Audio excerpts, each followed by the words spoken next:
नमस्कार, हमारे YouTube channel astrologer में आपका स्वागत है। हर रोज नए राशि फल के साथ आज जानेंगे मीन राशि फल जानेंगे 1 जुलाई से 31 जुलाई 2024 आपके लिए आने वाला महीना कैसा रहेगा। जुलाई का महीना कैसा रहने वाला है जुलाई में जन्मे जातकों के लिए। जानेंगे आपके करियर के तौर से, स्वास्थ्य के तौर से, पारिवारिक जीवन के तौर से, वैवाहिक तौर से, शिक्षा के तौर से, स्वास्थ्य के तौर से कैसा रहेगा जुलाई का महीना। सभी पर विस्तार से चर्चा करेंगे, जानेंगे अंत में उपाय, इसीलिए अंत तक जुड़े रहें। आइए जानते हैं आपके करियर के दृष्टिकोण से यह महीना कैसा रहेगा। करियर के दृष्टिकोण से यह महीना मिश्रित परिणाम लेकर आने वाला है। नौकरी करने वाले जातकों की बात करें तो दशम भाव के स्वामी बृहस्पति महाराज पूरे महीने तीसरे भाव में विराजमान रहेंगे। वहां से आपके शतम भाव, नव भाव और एक दशा भाव को देखेंगे। आपके साथ काम करने वाले सहकर्मी आपके साथ मिलकर काम करने के लिए तैयार रहेंगे, जिससे आपके प्रदर्शन में सुधार होगा। सूर्य शुक्र महीने की शुरुआत में चतुर्थ भाव में दशम भाव पर पूर्ण दृष्टि डालेंगे, जो आपकी नौकरी के लिए अच्छी होगी और आपका प्रगतिशील परिणाम मिलेगा। छठे भाव के स्वामी सूर्य महाराज महीने की शुरुआत में चतुर्थ भाव में विराजमान है, उसके लिए 16 जुलाई को पंचम भाव में आ जाएंगे। इससे महीने की शुरुआत अच्छी रहेगी। महीने के उत्तरार्ध में बेरोजगारों को नौकरी मिल सकती है। जो लोग नौकरी कर रहे हैं उन्हें वर्तमान नौकरी से मुक्ति मिल सकती है और दूसरी नौकरी की प्राप्ति हो सकती है। 12 जुलाई से मंगल महाराज दूसरे भाव में बैठकर आपके दशम भाव पर पूर्ण दृष्टि डालेंगे, जिससे आपका साहस और पराक्रम बढ़ेगा। आप कठिन चुनौतियों से हार नहीं मानेंगे।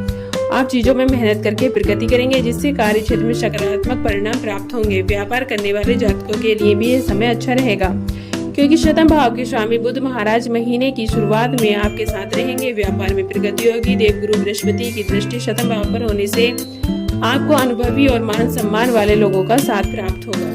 आइए जानते हैं आपकी आर्थिक स्थिति कैसी रहेगी। यदि आपकी आर्थिक स्थिति को देखा जाए तो इस महीने आपको बहुत ज्यादा ध्यान देने की आवश्यकता पड़ेगी, क्योंकि पूरे महीने वक्री शनि महाराज द्विदशा भाव में विराजमान रहेंगे और आपके खर्चों को नियमित रूप से बढ़ाते रहेंगे। यदि इन पर नियंत्रण नहीं रख पाते तो समस्याएं होंगी। और महीने की शुरुआत में मंगल महाराज दूसरे भाव में अपनी ही राशि मेष में विराजमान रहकर आपकी धन संचय की प्रवृत्ति को बढ़ाएंगे। अब जल्दी जल्दी कुछ नई योजनाओं में निवेश भी कर सकते हैं, जिससे धन के संचय करने के अच्छे योग बनेगा और आपका बैंक बैलेंस बढ़ेगा।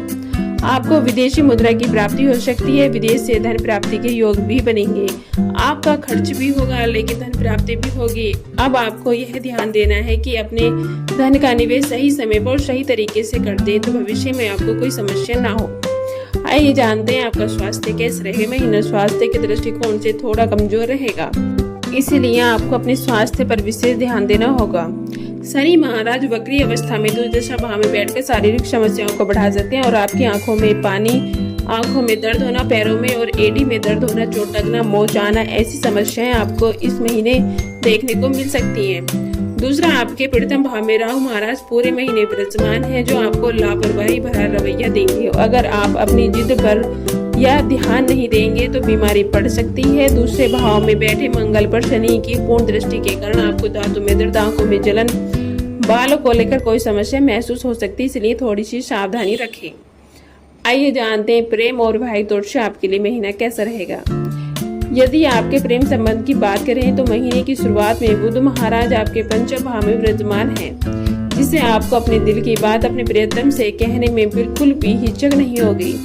आपके बीच संवाद सुधरेगा। प्यार भरी बातों से एक दूसरे के दिल के करीब आएंगे और अपने प्यार को परवान चढ़ाते हुए देखेंगे। 7 जुलाई को शुक्र भी यहीं पर रहेंगे और जो आपके रिश्ते में रूहानियत भी बढ़ेगी और आप अपना केवल प्यार महसूस करेंगे, बल्कि एक दूसरे के साथ ज्यादा से ज्यादा समय बिताना पसंद करेंगे। यदि विवाहित जातकों की बात करें तो पूरे महीने केतु महाराज शतम भाव में विराजमान रहेंगे, जो बेवजह की समस्याएं दे सकते हैं और आपको अपने जीवन साथी को लेकर कुछ गलतफहमियां पैदा हो सकती हैं और उन पर शक भी हो सकता है। याद रखिए कि शक सबसे बड़ा जहर है जो किसी भी रिश्ते को खत्म कर सकता है। ऐसे में आपको सावधानी रखनी होगी। आइए जानते हैं पारिवारिक तौर से आपके लिए महीना कैसा रहेगा। महीना पारिवारिक तौर पर ठीक ठाक रहने की संभावना है। आपके कुटुंब की बात करें तो दूसरे भाव में मंगल महाराज अपनी ही राशि के ऊपर बैठे हैं, जो कुटुंब में बल को दिखाते हैं और आपसी प्रेम भाव बना रहेगा। लेकिन वक्री शनि की दृष्टि भी दूसरे भाव पर होने से बीच बीच में लड़ाई झगड़े, कहासुनी और वाद विवाद हो सकता है, इसलिए थोड़ी सी सावधानी रखनी भी आपके लिए अच्छी रहेगी। मंगल महाराज के 12 जुलाई को तीसरे भाव में आ जाने से इन समस्याओं में कमी आएगी।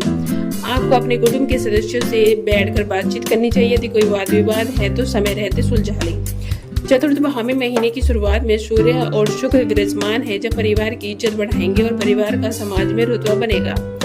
परिवार की आय में भी बढ़ोतरी होगी। महीने के उत्तरार्ध में सूर्य शुक्र के पंचम भाव में जाने से, चतुर्थ भाव के स्वामी बुध के छठे भाव में चले जाने से संपत्ति संबंधी कुछ समस्याएं सामने आ सकती है और आपकी माता जी का स्वास्थ्य भी प्रभावित हो सकता है, इसीलिए थोड़ा ध्यान रखें। आइए जानते हैं उपाय। आपको प्रतिदिन नियमित रूप से पूर्वक श्री दुर्गा चालीसा का पाठ करना चाहिए। इसके अतिरिक्त दुर्गा जी के मंत्र का भी आपको जाप करना चाहिए। आपको मंगलवार शनिवार के दिन श्री बजरंग बाण का पाठ करना आपके लिए बेहद लाभकारी रहेगा।